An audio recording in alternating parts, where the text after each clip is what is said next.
Olá, sejam bem-vindos ao meu canal. Vamos continuar aqui com a minha autobiografia. Eu estou contando um pouco sobre a minha história, sobre o meu livro, né? É interessante conhecer a minha história para que você também tenha até mesmo como algo para exemplificar, contextualizar aí onde você estiver fazendo uma eh, fazendo uma palestra, né, conversando com amigos, às vezes até montando um grupo espírita de estudo, o que quer que seja. Isso vai te ajudar bastante, tá?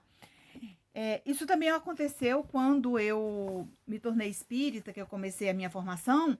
Então, eu até já falei num outro vídeo, mas vou só repetir aqui para vocês, é que todos os livros que eu conseguia do Chico, né? Eu lia todos esses livros ali, sabe, gente? Não é fácil, a gente tem que ler mesmo, tem que buscar, aprimorar os conhecimentos para você poder entender aquilo que você está trazendo, tá?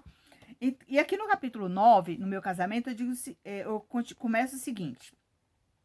Quando eu estava perto de completar 16 anos, conheci meu futuro esposo, Hugo Assis, que nós somos casados há 42 anos, tá, gente? Namoramos por pouco tempo. Ele era fotógrafo e fomos trabalhar juntos num pequeno estúdio fotográfico. Comecei a ajudá-lo para fazermos uma poupança destinada ao nosso casamento. Só lembrando que eu também me tornei fotógrafo profissional, eu também sou fotógrafo.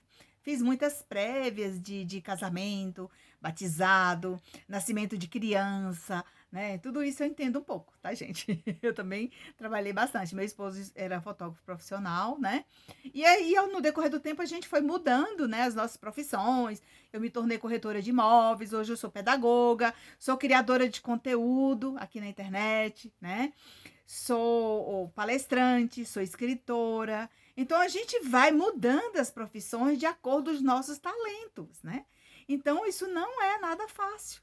Mas você tem que ter fé, tem que perder o medo, né? E seguir em frente. Porque muitos obstáculos a gente vai encontrar, tá?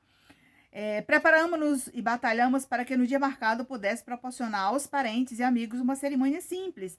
Nós casamos numa cerimônia simples na cidade de Barreiras, na Bahia, na Catedral de São João Batista, né? Devoto, que meu esposo era devoto de São João Batista, e por muitos anos eu fiz a novena de São João Batista em meu lar, né?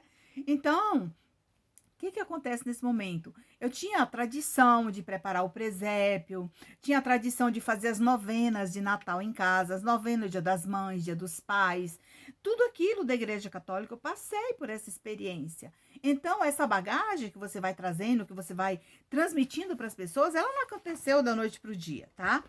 Após o casamento, a minha mãe e meu irmão Jorge, o mais novo, vieram morar conosco. Ela só nos deixou após 20 anos sob meus cuidados. Era uma mulher frágil, portadora de uma depressão pós-parto, que veio a se transformar em depressão profunda. Jorge, após algum tempo, se casou e formou a sua família.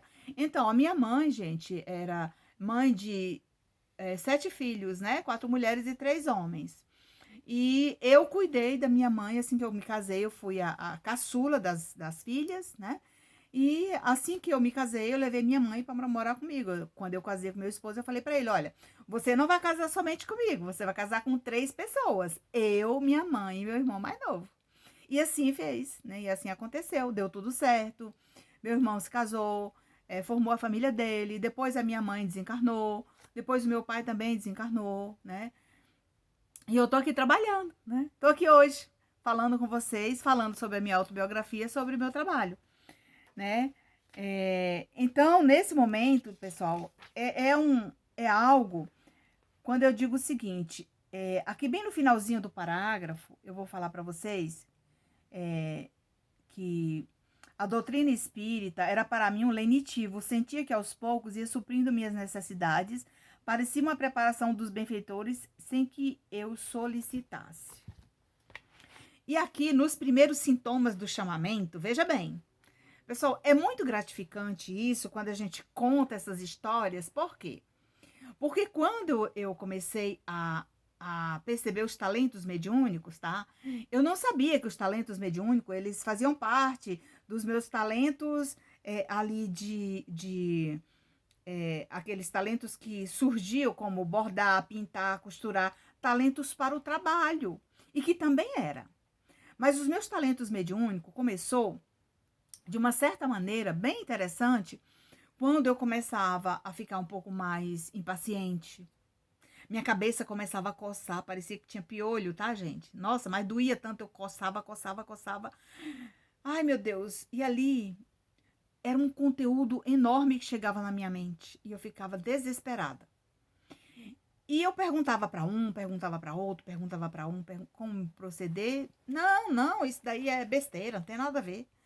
Mas eu não encontrava o lugar certo até chegar na Comunhão Espírita de Brasília e fazer a minha formação espírita, né? Mas antes disso eu sofri muito. Por quê?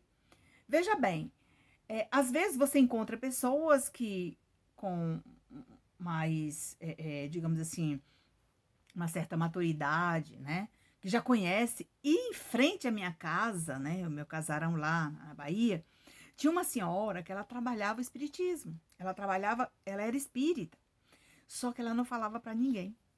Ela ia numa roça bem distante, num lugar bem distante lá, uma vez por semana, ia lá, trabalhava e voltava. Mas muito camuflado, assim, para ninguém saber que ela era espírita. E eu só vim saber disso tempos depois, entendeu? E aí, quando a gente conversava e tal, e ela dentro da igreja, ela que arrumava a igreja, não faltava uma missa. Então, assim, essa coisa lá do interior que acontece muito, né? Isso aconteceu também comigo, né? E os primeiros sintomas do chamamento, né?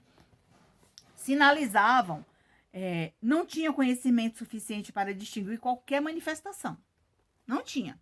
A não ser os meus talentos, que eles eram muito visíveis. Gente, eu pegava ponto, cruz ali, fazia tudo rapidinho. Eu pegava um crochê, eu fazia a coisa mais linda. Eu não precisava de gráfico para fazer crochê. Pelo contrário, minha irmã, né? Eu tenho uma irmã que ela adora fazer crochê e faz muito bem feito também. Mas ela não sabe fazer crochê sem gráfico. E eu olho o gráfico ali, eu vejo apenas uma vez, eu já sei o que tem que fazer. Então, eu faço a flor uma vez só. Aí eu faço 30, 40, 50, eu não preciso olhar mais para a primeira. Então, aquilo vai despertando de dentro de você. São seus talentos mediúnicos também. Então, nessa hora, às vezes, a gente conversa com um, conversa com outro, explica. Pessoal, tudo isso acontece na hora certa. Que comigo aconteceu na hora certa. Tinha que acontecer muitas coisas na minha vida, coisas boas, coisas ruins, né? Porque está aqui tudo no livro. E isso serve para capacitar outras pessoas. O meu exemplo, a minha experiência, que está aqui na minha autobiografia, ela é um livro que vai ajudar a capacitar outras pessoas, né? Quantas pessoas não entram aí no meu YouTube, no meu canal no YouTube, perguntando, né, que eu respondi até um irmão esses dias aí, falando sobre a psicografia, que não pode psicografar fora do centro espírita. Isso eu ouvi desde o dia que eu pisei o pé na casa espírita. Né? Toda vez que eu chegava, não, pelo amor de Deus, não escreva na sua casa, porque você pode ser assediada pelas trevas, digamos assim, você vai ser obsidiada. E essa obsessão, gente, isso cabe na cabeça de muita gente. Porque o médium que vem preparado para escrever cartas consoladoras, ele não encontra oportunidade em nenhuma casa espírita. Ele pode ir lá convidado a escrever um dia ou outro qualquer, mas trabalhar lá, ficar lá, não, ele tem que abrir portas para ele trabalhar como acontece comigo. Então, eu escrevo os livros da minha casa, eu escrevo as cartas da minha casa e não tem nada a ver com obsessão. Por quê? Você tem que ter comprometimento, conhecimento e responsabilidade. Antes de tudo, você precisa se preparar. Se você se preparar de forma adequada, você não vai ter problema. Mas se você não se preparar, você vai ter problema. Sabe por quê?